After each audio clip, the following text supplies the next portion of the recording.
नमस्ते and hello आप सबको। Great learnings from Shrimad Bhagavad Gita series में हम एक बारी फिर से इकट्ठे हुए हैं। आज मैं पापा से अगेन एक इंटरेस्टिंग टॉपिक के बारे में बात करूंगी। सो पापा, आज हम कौन सी लर्निंग लेके जाएंगे यहाँ से? साक्षी, आज की तो लर्निंग मैं कहूँ तो बहुत ही इम्पोर्टेंट है और बड़ी छुपी हुई है। और उससे जुड़ी हुई कुछ छोटी मोटी भ्रांति भी शायद कुछ लोगों के मस्तिष्क में हो सकती है। आज की जो लर्निंग है वो ये है कि श्रीमद् भगवद गीता, जितना सा मैंने अध्ययन किया है, ये मानवों की इक्वलिटी यानी कि समानता और समान मानवाधिकारों, जिसे कि हम ह्यूमन राइट्स कहते हैं, उसका मैं कहूँ तो ये बहुत बड़ी उद्घोषणा, या यूँ कहें कि ये उसका एक चार्टर है जो हमने भगवान श्री कृष्ण के यूँ कहें तो श्रीमुख से सुना। तो एक इतना बड़ा चार्टर हमें पूरी ह्यूमैनिटी को उन्होंने आज से 5000 साल पहले दिया, और आज हम उसी पे ही विचार करने वाले हैं। वाओ। सो आप कह रहे हैं कि human rights and human equality के बारे में श्रीमद् भगवद गीता में बात की गई है। तो इसमें इस संबंध में क्या क्या डिस्कशन हुआ है? अगर अगर आप श्रीमद् भगवद गीता के अध्यायों पर जब गौर करते हैं तो आप देखेंगे कि 10वें अध्याय में जो 20वां श्लोक है, उसमें भगवान श्री कृष्ण अर्जुन को स्पष्टतः कहते हैं, और ये वो समय है जब उनका विराट रूप आने वाला होता है, उससे पहले की बात है। तो वो ये कहते हैं कि मैं हर मानव में विद्यमान हूँ और मैं ही उसके आरंभ, उसकी जो मिडिल लाइफ या मध्य है, और उसका अंत, उसको ना केवल मैं निर्देशित करता हूँ बल्कि नियंत्रित भी करता हूँ। तो एक तरह से उन्होंने ये कह दिया कि मैं हर एक में विद्यमान हूँ। इसी चीज को हम दूसरे अंदाज से देखें तो हम ये कहें कि उनका भाव ये था कि मुझे अपना कुछ अंश हर एक मानव में देखना है, और हर एक मानव का कुछ अंश अपने अंदर महसूस करना है। ये जो भावना है, ये भावना एक तरह से व्यक्त की गई है उसके अंदर।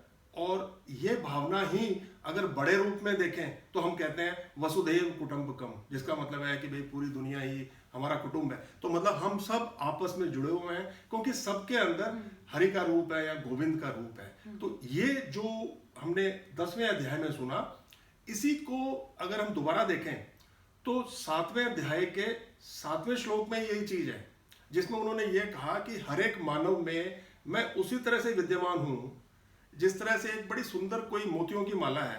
उन मोतियों की माला को कौन जोड़ता है? उसका जो थ्रेड है। तो वो जो थ्रेड है, जिसको मैं आदर स्वरूप गोल्डन थ्रेड कहता हूं, वो गोल्डन थ्रेड भगवान श्री कृष्ण है।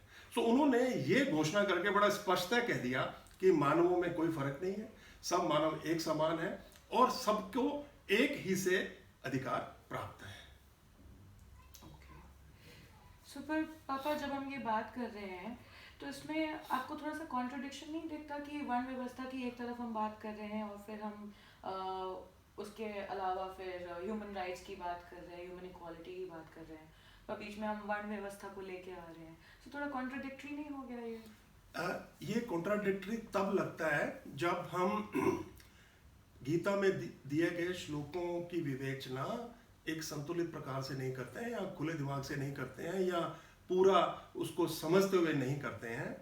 आप बिल्कुल सही कह रहे हैं, भगवान श्री कृष्ण के श्रीमुख से ही वर्ण व्यवस्था का भी विवरण श्रीमद् भगवद गीता में है। लेकिन आप उसको ध्यान से देखिए, जब हम श्रीमद् भगवद गीता के अध्याय 4 में जाते हैं तो हम देखते हैं कि 4 अध्याय में 13वें श्लोक में वो सबसे पहले ये बोलते हैं कि इस तरह से वर्ण होंगे, इन वर्णों के अंदर ब्राह्मण होंगे, क्षत्रिय होंगे, वैश्य होंगे और क्षूद्र होंगे। इसी तरह से इसी चीज को उन्होंने फिर आगे जाकर 18वें अध्याय के 41वें श्लोक में फिर परिभाषित किया।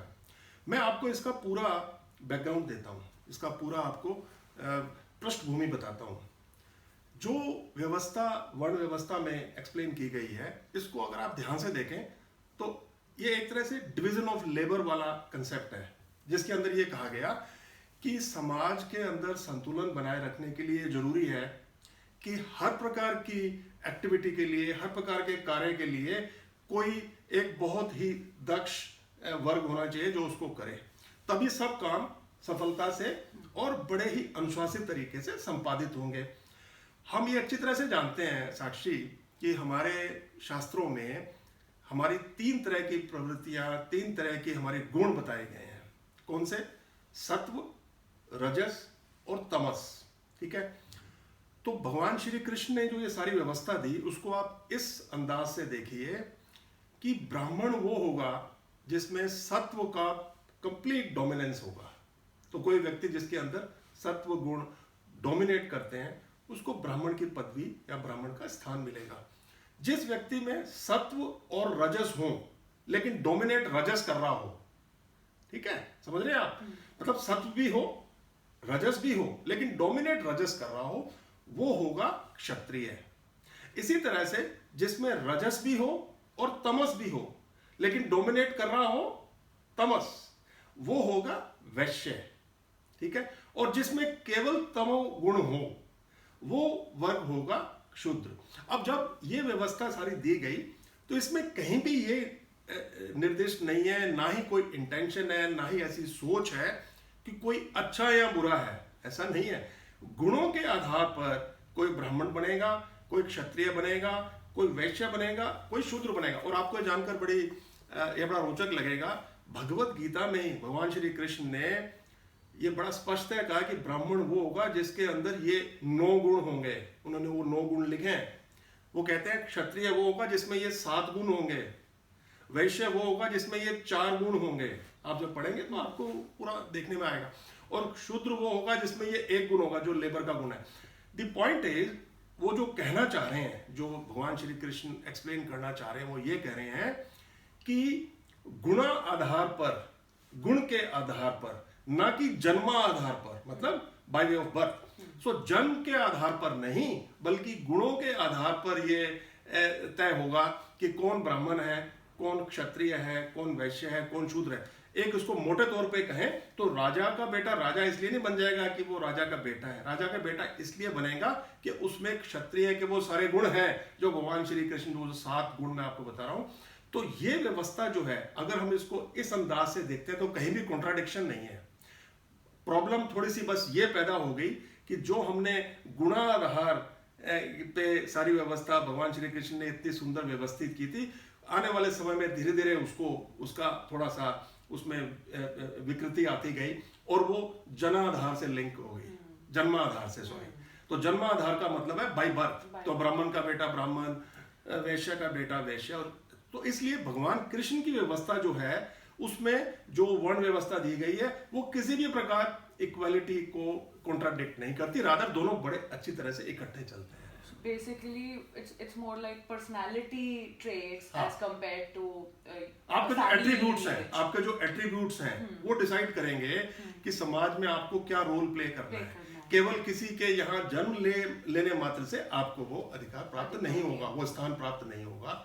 ये समझने की आवश्यकता है। और कई बार जब हम नहीं समझते हैं तो थोड़ा फिर मन में कॉन्ट्रडिक्शन आ जाता है। Absolutely, काफी अलग पर्सपेक्टिव है जो मैंने एक बार भी सोचा भी नहीं था कि ऐसा पर्सपेक्टिव होगा। So quite interesting. मतलब अभी जिस तरीके से मैं अब इस human right and equality and वर्ण सिस्टम को देख रही हूँ वो काफी होलिस्टिक है, होलसम है as compared to भगवान कृष्ण का। अगर आप इस, और मेरा ये निवेदन है आपसे भी और सभी से कि हम इसको बड़ा विस्तार से पढ़ें। कहीं पर भी ये नहीं कहा गया कि कोई ऊंचा है कोई नीचा है।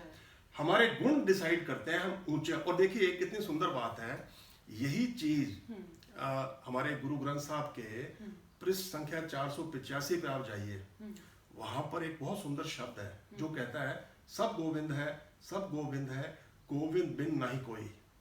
मतलब आप इस कितनी सुंदर परंपरा है कि जो परंपरा भगवान श्री कृष्ण के श्रीमुख से निकली वो आगे चलते चलते हमारे जो गुरबाणी है, जो हमारे लिए बहुत बहुत निष्ठा का विषय है और जिसको हम बहुत इज्जत देते हैं। आप देखिए उसमें भी वही परंपरा चल रही है कि सब जिन्हें बराबर है, कोई ऊपर या नीचे नहीं है। हर एक आदमी अपने गुणों से अपने स्थान को क्लेम करता है या उसको वो मिलता है। अब आप देखिए कितना सुंदर हमारे शास्त्रों की ताकत है कि हमने ये जो व्यवस्था है ये आज से 5000 साल पहले हमारे शास्त्रों में ये चीज स्थापित हो गई थी।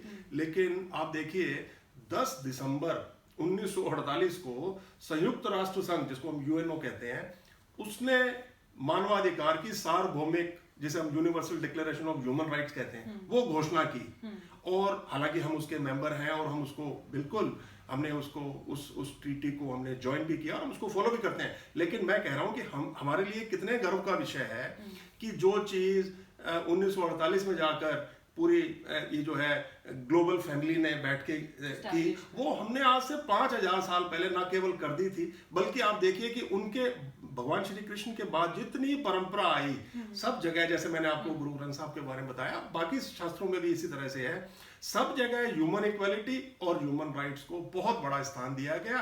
और वही हमारे को सबसे अधिक हर्ष देता है, गौरव देता है, और हमको बहुत ही अच्छा लगता है कि हमारी परंपरा कितनी रिच और कितनी, जिसे समझिए कि आप सभी मानवों को एक साथ लेके चलना, क्या इससे सुंदर कोई भावना हो सकती है?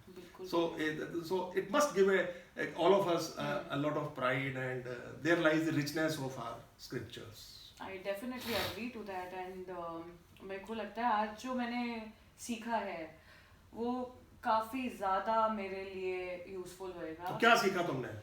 मैंने अंडरस्टैंड किया ह्यूमन राइट्स को एंड ह्यूमन इक्वालिटी को from a very different perspective, specially ये जो वर्ण व्यवस्था की बात हुई, उसको किस नज़रिए से देखना है, उसमें क्या कैरेक्टरिस्टिक्स हैं जिससे आप एक इंसान में आप गुणों को देखते हो, समझते हो, वो चीज़ें मैंने समझी हैं। उस तरह से, हाँ, एंड इट्स क्वाइट इंटरेस्टिंग। मतलब एक साइड था कि ये कितना कॉन्ट्रडिक्टरी है और ये सही नहीं लग रहा, पर अभी जब मैं देख रही हूँ तो समझ आ रहा है कि इट्स ऑल अबाउट पर्सनैलिटी। जो उन्होंने बोला कि ये ट्रेट्स हैं और इस ट्रेट से आप अपने आप को अंडरस्टैंड करते हो और इस ट्रेट से आप क्लासिफाई होते हो, विच इज फेयर, राइट? मैं कहता हूँ इससे फेयर कुछ हो ही नहीं सकता। इससे फेयर कुछ हो ही नहीं सकता कि भाई एक क्राइटेरियन बन गया, एक बेंचमार्क बन गया कि भाई ये 9 गुण होने चाहिए, तो वो ब्राह्मण का कार्य करने के लिए बिल्कुल सही व्यक्ति है। अगर ये 7 गुण है तो क्षत्रिय, अगर ये 4 गुण है तो वैश्य, और अगर 1 गुण है तो आपने शूद्र का काम करना है। लेकिन कहीं पर भी ये कहा नहीं गया कि कोई काम अच्छा है या बुरा है, कोई ऊंचा है या नीचा है, रादर सबको बहुत समान रूप से देखा गया। एक भी ये चारों जो हमारे, मैं तो ये कहता हूँ जो वर्ण व्यवस्था के जो चारों पार्ट है, ये चारों स्तंभ है। आप सोचिए कोई भी स्तंभ अगर छोटा या बड़ा हो तो क्या बिल्डिंग खड़ी हो सकती है? तो भगवान कृष्ण की वाणी में इन चारों, इन वर्ण व्यवस्था के जो चारों पार्ट हैं, उनको समान इज्जत, समान रिकॉग्निशन दी गई है, और चारों मिलकर ही हमारी भारतीय संस्कृति को इतना बल देते हैं। तो मैंने एक और चीज सीखी है, ये मेरी इनसाइटफुल लर्निंग है कि अगर आपको अपनी पर्सनालिटी चेंज भी करनी है तो अगर आपको ये गुण पता है, हाँ। अगर आपको ये 7 के 7 गुण पता है या 9 के 9 गुण पता है और आपके पास 1 गुण भी है, तो you can work upon it and you can grow yourself. जिंदगी में हम करते ही यही हैं, है ना? हम पूरी जिंदगी इसी पे तो लगाते हैं। हम जो रिफाइनमेंट लाते हैं, एक्चुअली वो नए नए गुणों को प्राप्त करने की हमारी जिज्ञासा है जो हमको ये करने के लिए करती है। और ये इतने जो हमारा जो इतना एक महान शास्त्र है, ये पग पग पर हमको गाइड करता है, हमारे को रास्ता दिखाता है। तो पापा क्या ये जो गुण है ये अभी अवेलेबल है उसमें लिखे हाँ, हुए हैं? आप जाइए, मैं आपको ये निवेदन करूंगा कि मैंने आपको जो ये अध्याय और श्लोक बताए हैं, आप प्लीज इनको पढ़िए। आप जब इनको पढ़ेंगे तो बड़ा स्पष्ट है, और भगवान श्री कृष्ण के मुंह से निकले हैं तो फिर कुछ सोचने की बात ही नहीं है। बस उनको जाकर पढ़ना है और उन पे थोड़ी सी विवेचना करनी है ताकि आप समझ जाएं, और बस अनुसरण करिए और जिंदगी आपकी फिर बहुत अच्छी बनेगी। मैं इसको रीड करूंगी इन गुणों को, ताकि समझूं कि मेरे अंदर क्या क्या गुण है और उसमें क्या क्या न्यू गुण इनकलकेट करने हैं मेरे को। Wish you good luck, go do well and take care of yourself. And मुझे बहुत बहुत विश्वास है कि आने वाले टाइम में हम इस गीता वाले समुद्र में से बहुत सुंदर सुंदर मोती निकालते रहेंगे और वो सबको बहुत बहुत लाभ देगा। Thank you. जय श्री कृष्ण।